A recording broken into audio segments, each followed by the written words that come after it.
जी, top 10 mistakes जो students करते हैं एग्ज़ाम में और जिसकी वज़ह से उनके या तो नंबर कम आ जाते हैं या वो प्रॉपरली पेपर मैनेज नहीं कर पा रहे होते और इसकी बिना पर वो फेल भी हो जाते हैं। तो ये वीडियो एंड तक देखते रहिएगा क्योंकि आप भी इन्हीं लम्हात में गुज़र रहे हैं और ठीक 1 मंथ बाद पेपर है। तो इन चीज़ों को आप फ़ोकस कर लेंगे तो इंशाअल्लाह लज़ीज़ आपकी जो है ये वाली मिस्टेक्स नहीं होंगी, तो आप मैक्सिमाइज़ नंबर ले लेंगे। जो कॉमन मिस्टेक्स हैं उनमें आप जो है टाइम एलोकेट नहीं कर पाते कि कौन सा सवाल पहले करना है और कौन सा सवाल बाद में करना है, किस सवाल को कितना टाइम देना है। एक टफ क्वेश्चन आ गया तो आपने 2 घंटे उसी पर टाइम वेस्ट कर लिया है, तो आपके बाकी क्वेश्चंस नहीं होंगे। तो यहाँ पर जो है टाइम की जो सबसे ज़्यादा इंपॉर्टेंस है कि आपने टाइम को मैनेज करना है। अगर आप टाइम मैनेज नहीं करते तो आपके लिए बड़ा मुश्किल है। जैसे 24 मार्क्स के लॉन्ग क्वेश्चन है, एग्जाम्पल है मैथ के क्वेश्चन के, तो उसमें एक क्वेश्चन है थ्योरम का। कुछ बच्चों को यही पता नहीं होता कि जो इंपॉर्टेंट 8 नंबर का एक थ्योरम का क्वेश्चन है वो भी उसने लाजमी अटेम्प्ट करना है और वो टीचर्स नहीं बताते।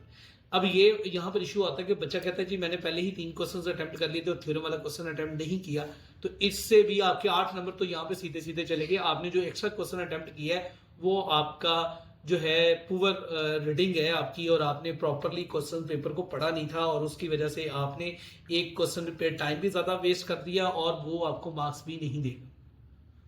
जो दूसरी बड़ी मिस्टेक होती है कि बच्चा कॉन्फिडेंस में नहीं होता, और कॉन्फिडेंस ना आने की सबसे बड़ी मेन वजह यह है कि बच्चा प्रॉपरली टेस्ट सेशन को ज्वाइन नहीं करता या टेस्ट नहीं देता। आप टेस्ट सेशन ना ज्वाइन करें, एक ही सवाल को 10-10 20-20 दफा आपने लिख के देखा और आपको यहां तक अंदाजा हो जाए या आपने किसी को लिख के चेक करवा दिया हो कि वो कहे ये आपका क्वेश्चन ठीक है।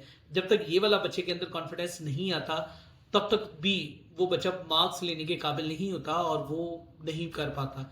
जब इससे ही वो एग्जाम में वो सवाल आता है तो उसके जहन में मिस रिप्रेजेंटेशन वाला चल रहा होता है। वो उसको लगता है कि शायद मैं ठीक लिख रहा हूँ, शायद मैं गलत लिख रहा हूँ। ये एक बड़ी मिस्टेक है। अब एक और बड़ी मिस्टेक है कि कुछ बच्चे पेपर से जब पेपर आते हैं करीब तो उससे पहले थोड़े एंजाइटी में चले जाते हैं, परेशानी की आलम में चले जाते हैं और वो ये सोच रहे होते हैं कि शायद सुबह पेपर अच्छा हो या ना हो, मुझे ये सवाल नहीं आता, मुझे वो सवाल नहीं आता। तो आपने फोकस वो करना है कि अगर आपको 6 चैप्टर्स आते हैं तो आपने 6 चैप्टर ही रेडी करने हैं। उस दिन 7वां चैप्टर रेडी करने नहीं बैठना। जो बंदा उस दिन 7वां चैप्टर रेडी करने बैठा वो भी फेल हो जाएगा। क्यों? पिछले 6 चैप्टर्स आपके रेडी नहीं है किए, आपने जो आपने पूरे साल लगा के मेहनत की थी उसके 6 चैप्टर्स रेडी नहीं हुए, तो मतलब फिर वो 7वां नया जो चैप्टर आप रेडी कर रहे हैं वो आपने गलत कर लिया। तीसरी बड़ी इंपॉर्टेंट बात यह है कि आपको पेपर की वेटेज पता होनी चाहिए, कौन से चैप्टर में से कौन से शॉर्ट आने हैं और कौन से चैप्टर में से लॉन्ग आने हैं। ये जब आपको वेटेज पता होगी, आपको पहले दिन ही पता होनी चाहिए। जैसे आप 9th क्लास में या 10th क्लास में एंटर होते हैं, किसी भी ग्रेड के पेपर में एंटर होते हैं, तो आपको ये बात का अंदाजा जरूर होना चाहिए कि किस बुक में यानी कि कौन से चैप्टर की वेटेज कितनी है। एक चैप्टर में आपको 15 नंबर का पेपर आना है और एक चैप्टर से आपको 3 नंबर का पेपर आना है, और आप पूरा साल 3 नंबर वाले को बेहतर तरीके से करते रहते हैं और जिसे 15 नंबर आना आप उसको देखते ही नहीं।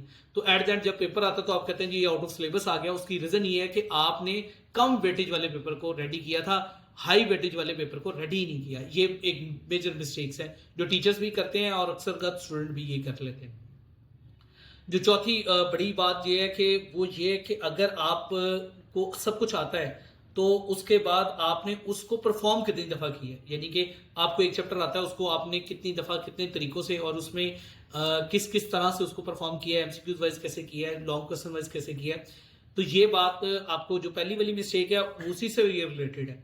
अब तीसरी बात पे चलते हैं कि जो टाइम मैनेजमेंट है। अब पेपर देने गए हैं तो आपके पास थे 2 घंटे या 2 घंटे 20 मिनट, तो आपने उस टाइम के अंदर पेपर को प्रॉपरली सॉल्व कैसे करना है। उससे पहले आपके पास एक पेपर की फॉर्म में उसी टाइम के अंदर 2 पेपर आप सॉल्व करते हो या 1.5 पेपर सॉल्व करते हो, तो बोर्ड के एग्जाम के प्रेशर के अंदर आप उसमें फिर समझ लें कि आप ये कर लेंगे, कम से कम एक पेपर पूरा सॉल्व कर लेंगे।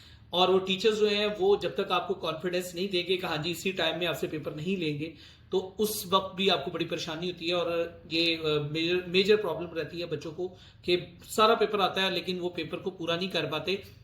हाँ, यहाँ पर एक और भी बड़ी बात है कि पेपर पूरा ना होने की वजह से एक टाइम मैनेजमेंट है। टाइम मैनेजमेंट के साथ आपने क्वेश्चन कौन से सिलेक्ट किए। सबसे पहले आपको कौन से क्वेश्चंस करने चाहिए। अगर तो आपको लॉन्ग तीनों आते तो फर्स्ट ऑफ ऑल आप तीनों लॉन्ग अटेम्प्ट कर लें। अगर आपको लॉन्ग नहीं आते तो शॉर्ट का जो पार्ट आता है वहां से स्टार्ट करें और जो जो शॉर्ट आते हैं वो कंप्लीट कर लें और बाकी के लिए स्पेस छोड़ दें। लॉन्ग करने के बाद बाकी अपनी जो कारीगरी है वहां पे आप फिर खूब करके दिखाएं और किसी को ना बताएं कि आपने क्या क्या लिखा है, क्योंकि आप उन्हें वहां पे कारीगरी तो करनी है। तीसरे नंबर पे मजीद हम बात कर लेते हैं। किसी क्वेश्चन पे आपने ओवर थिंकिंग पे नहीं जाना। और ये मेजर मिस्टेक ये होती है कि आपने क्वेश्चन लिखा और आपको लगा कि यहाँ से आपको भूल रहा है। आप भूल रहा है तो मतलब आप उस वर्ड को छोड़ दें या उस जगह को, उतनी जगह को छोड़ दें और अगला पेपर कंप्लीट कर लें जो आपको माइंड में आ रहा है। और अगर आप सोच में पड़ गए तो आपके अगले क्वेश्चन भी वैसे ही मिस्टेकनली आप फारिग हो जाएंगे, वो भी आपसे पूरे नहीं हो पाएंगे। जो एक बड़ा बड़ा बच्चों को मसला होता है वो ये होता है कि एक ही क्वेश्चन पे मैक्सिमम टाइम स्पेंड कर लेते हैं। और इसके बाद एक जो बुनियादी इशू बच्चों को फेस करना पड़ता है वो ये होता है कि जो उसका एक्चुअली टाइम के बाद उसको दोबारा उसको रिवाइज करना नहीं आता। पेपर करने के बाद वो पूरे क्वेश्चन पेपर को या पूरे पेपर को रिवाइज नहीं कर पाता। और जैसे ही वो रिवाइज नहीं कर पाता, वो देख नहीं पाता कि उसने लिखा क्या है। कोई भी बंदा है उसकी, अगर वो इंग्लिश में कुछ लिख रहा है या उर्दू में कुछ लिख रहा है, जब तक उसको रिवाइज नहीं करेगा उसकी गलतियां नहीं निकलेंगी। आपने इनफ टाइम इतना बचाना है कि आप उसको रिवाइज कर सकें, तभी आपके मैक्सिमम मार्क्स आएंगे, अदरवाइज आपके मैक्सिमम मार्क्स नहीं आएंगे। हाँ, तेजी तेजी में आपने एक और गलती बड़ी करते हैं कि आप की पॉइंट्स, जो किसी भी क्वेश्चन के की पॉइंट्स है ना, वो आप छोड़ देते हैं। जैसे फिजिक्स का अगर आप डेफिनेशन कर रहे हैं तो अगर उसका की पॉइंट फॉर्मूला है तो आपको लाजमी उसको फॉर्मूला लिखना है। और अगर फॉर्मूला की पॉइंट में नहीं आता या उसका फॉर्मूला नहीं है कोई, तो आपको उसकी एग्जांपल लाजमी देनी है। ये एक मेजर मिस्टेक होती है जिसकी वजह से बच्चों के मार्क्स कम आते हैं। बाकी बंडल ऑफ थैंक्स आपका, ये आपने वीडियो देखी। इंशाल्लाह नई वीडियो के साथ फिर हाजिर हूँ। टिक करें।